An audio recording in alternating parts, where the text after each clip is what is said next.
Bonjour à tous, bienvenue dans notre émission Parle-moi de toi. J'espère que vous allez tous bien. Aujourd'hui, nous recevons Sheila qui va nous parler de son histoire. Bonjour Sheila. Bonjour Serena. Comment vas-tu? Ça va, ça va. Ouais. Pour commencer, il faut que tu saches qu'à l'époque, j'avais 25 ans et j'ai connu un homme qui était de ma communauté sur les réseaux sociaux, sur Facebook exactement, et il en avait 27. On avait super bien accroché, on se parlait beaucoup et tout, et le jour où on a décidé de se voir, les choses se sont déroulées très rapidement. On a couché ensemble le jour même, tu vois. Donc c'est vrai que j'ai eu ce sentiment un peu de culpabilité parce que je m'étais dit, comme j'ai couché avec lui, je me sentais obligé de rester avec lui. Parce que c'était quoi? C'était pas dans tes habitudes? C'était vraiment pas dans mes habitudes. Normalement, je prenais toujours le temps de connaître la personne. J'étais déjà chrétienne de base, mais j'étais pas non plus pratiquant, tu vois. Donc ce qui se passait, c'est que, étant donné que j'avais déjà passé à l'acte le jour où on s'est vu, je m'étais dit, bon, je continue avec lui. Mais en fait, j'ai arrêté de culpabiliser parce qu'avec le temps, il devenait tellement gentil, attentionné avec moi, dans ce qui faisait que je finissais par toujours venir chez lui. Tellement j'étais in love de lui, je payais ses factures, je lui achetais à manger. Quand il avait des problèmes d'argent, je lui donnais de l'argent sans même lui redemander quoi que ce soit en retour, tu vois. Mais bizarrement, ce qui s'est passé, c'est qu'il a commencé à changer. Genre, il devenait distant.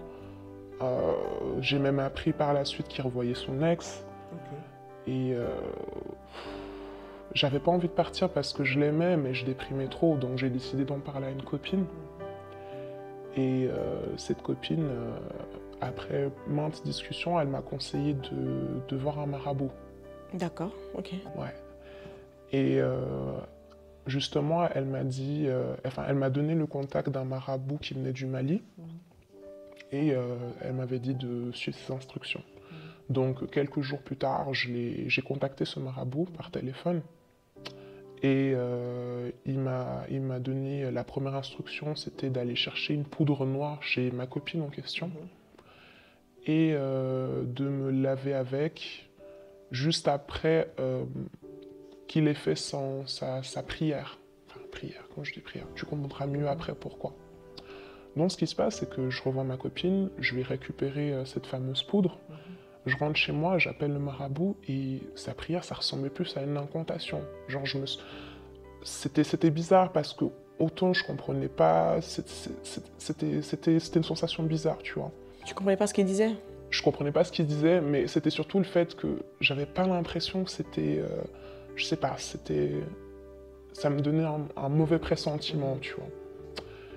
Et ce qui s'est passé après, c'est que lorsqu'il a fini sa prière, il m'a demandé de prendre cette poudre, de me laver avec dans ma baignoire, et juste après de me coucher, mais en tenue d'Adam. D'accord. Ouais. Et que pendant que je dormirais, il y aurait un serpent qui allait me retrouver la nuit. Ouais, j'ai eu la même réaction que toi quand il me l'a dit, mais bizarrement, le lendemain... Ça t'a pas fait peur quand il t'a dit ça? Oui, mais justement, c'est que sur le moment, ça m'a fait... Déjà, rien que l'incantation, déjà, je la trouvais bizarre, mais là, le fait qu'il me le dise, et en plus, serpent, tu vois, je trouvais ça bizarre. Mais en fait... T'as réussi à dormir la nuit? Bizarrement, oui. Bizarrement, oui. Et puis, pour tout te dire, même le lendemain, je me sentais normal. C'est juste que le soir même, ce qui était assez bizarre, c'est que mon chéri, il n'arrêtait pas de m'appeler. Mais vraiment m'appeler, message, je me suis retrouvé avec une cinquantaine d'appels en absence, de messages, ouais. C'est inhabituel. Ouais, sachant qu'avant, il était plus occupé à parler à ses autres conquêtes. Donc ça avait marché l'incantation? On peut croire que ouais, ça avait marché, mais tu sais, le plus bizarre, c'est que c'était tellement inhabituel que, tu vois, en fait, il était super gentil, il m'offrait des cadeaux, il m'a même offert un nouveau téléphone, pour tout te dire. Il me donnait même de l'argent, alors qu'avant, c'était moi qui l'aidais, tu vois.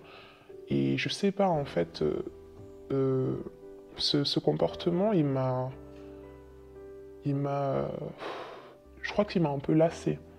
Parce qu'à force, je trouvais que c'était tellement facile, en fait. Limite, je pouvais avoir tout ce que je voulais de lui, que j'ai vraiment commencé à plus prendre conscience de l'amour que j'avais pour lui et que j'ai commencé à avoir d'autres personnes et d'autres hommes, tu vois. Donc je le trompais. Au début, c'est ce que tu voulais, non, quand tu es parti voir le marabout? Ouais, et en fait, c'est bizarre, mais je pense, l'être humain, on a un peu comme ça, ce côté où, lorsque on veut quelque chose qui n'est plus accessible, on a encore plus envie de l'avoir que dès lorsque l'on l'a, ben, on a moins envie de... Fuis-moi, je te suis. Exactement. Ça. Et justement, ce qui s'est passé, c'est que lui, bah, il a fini par savoir que je le trompais avec d'autres gars, puis il a commencé à appeler ces gars-là, où il menaçait les mecs, il fallait me laisser tranquille et tout. Puis bah, moi, ce que je faisais, c'est que bah, je venais souvent moins le voir. Heureusement, on n'était pas de la même ville, donc j'avais l'occasion de le fuir, entre guillemets. Et un soir, j'étais chez lui, et il a pris mon téléphone, il est retombé sur un message d'un des gars que je fréquentais. Et il était dans une colère noire, qu'il m'a attrapé par le cou, puis il m'a étranglé. Ouais. Il était passé, en fait, du... Il était plus lui-même, en fait. Ouais, c'est ça. Il est vraiment passé du gars qui s'en foutait au jaloux maladif, tu vois, un peu. Et au moment où il m'étranglait, j'ai pris peur, j'ai commencé à crier et tout. Je pensais que j'allais mourir à ce moment-là, parce qu'il a vraiment... Il me prenait avec de la force. Et Dieu merci, il y avait une voisine qui nous a entendus, qui m'a entendu crier et qui est venue frapper à la porte pour intervenir, pour m'aider. Et du coup, je suis parti. Et depuis ce jour-là, en fait, ben, déjà, je l'ai quitté. Moi, je l'ai quitté parce que déjà, tu n'avais plus l'amour, puis il devenait vraiment... Possessif. Possessif, envahissant, donc ça ne marchait plus. Mais beaucoup de choses ont commencé à changer. Je dormais plus. À chaque fois que je dormais, en fait, ce qui se passait, c'est que je voyais des serpents. Je marchais dans la rue, je voyais des serpents. Oh. J'allais travailler, je voyais Tu voyais des serpents? Je voyais des serpents partout.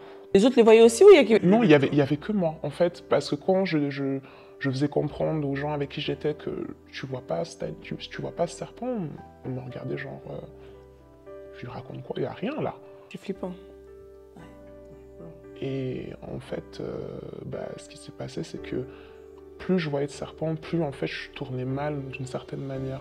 C'est que je fréquentais de plus en plus de gars, je couchais avec plus en plus de gars différents aussi. Et en fait, c'était plus moi, tu vois. Mais ta copine, elle disait quoi de tout ça? Bah, le truc, c'est que elle, bizarrement, j'avais de moins en moins de nouvelles d'elle, tu vois. Donc, ce qui s'est passé, c'est que j'étais obligé de parler avec quelqu'un de plus âgé. Donc, j'en ai parlé à ma tante. Et ma tante, quand elle a entendu surtout l'histoire de serpent, elle a pris panique. Elle m'a dit non, il faut qu'on aille voir le pasteur. Donc, ce qui s'est passé, c'est qu'un jour, elle m'a appelé, elle a appelé le pasteur à la maison. Le pasteur m'a fait une délivrance. Et Dieu merci, après, ça a été. Mais ça a été d'après lui, ça a été un combat assez violent parce que c'était quand même quelque chose que je gardais depuis très longtemps et qui me dégradait en fait petit à petit. Tu vois, donc...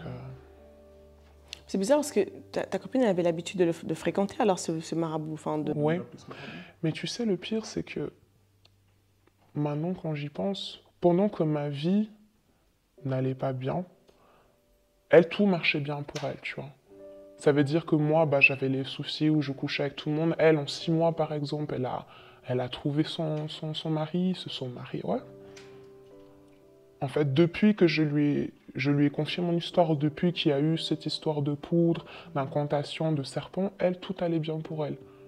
Alors que pour moi, en fait, tout se dégradait, tu vois. Et je me suis rendu compte que c'était parce qu'elle avait pris mon étoile, d'une certaine manière. D'accord, ok. Mais oui, parce que c'est dingue, parce que surtout que toi, tu comprenais pas ce qu'il disait, le marabout. Non. Enfin, il venait du même pays, et puis elle comprenait, en fait. Exactement. Et c'est elle qui me l'a conseillé. Oui. C'est chez elle, pardon, que je suis allé chercher cette poudre. Donc, est-ce que c'était une manière De te prendre quelque chose? Exactement. Le fait de me laver, en fait, de la bénédiction que j'avais, qu'elle m'a prise, en fait. Vu que bizarrement, toute ma vie n'allait pas, j'étais plus heureuse. Justement, quand je dormais plus, j'avais cette image de serpent à chaque fois que je pensais, que je fermais les yeux, que je dormais. Ça devenait insoutenable. Et puis, je forniquais beaucoup aussi. Donc, je pense que c'est grâce à cette délivrance de mon pasteur que j'ai vraiment décidé de changer. Parce que ça devenait même vraisemblable, les gens me prenaient pour une folle. On ne me comprenait plus. Ouais, parce que tu vois des choses que les autres ne voient pas, c'est incroyable. Moi qui ai horreur de serpent, je crois que j'aurais fait une crise cardiaque. Tu m'étonnes.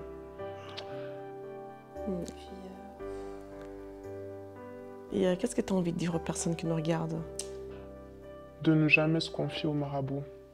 De jamais se confier au marabout, que la seule personne envers qui on peut confier nos problèmes, c'est Dieu. Toutes ces représentantes de personnes qui se font passer pour des personnes saintes, qui ne sont que des usurpations de Dieu.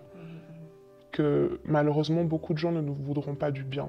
Ouais. Comme je te l'ai dit, moi je suis persuadée que cet ami, qui n'est plus mon ami aujourd'hui, a pris mon étoile. Que ce n'est pas parce que tu racontes ton bonheur à quelqu'un que la personne à côté de toi veut forcément... Exactement.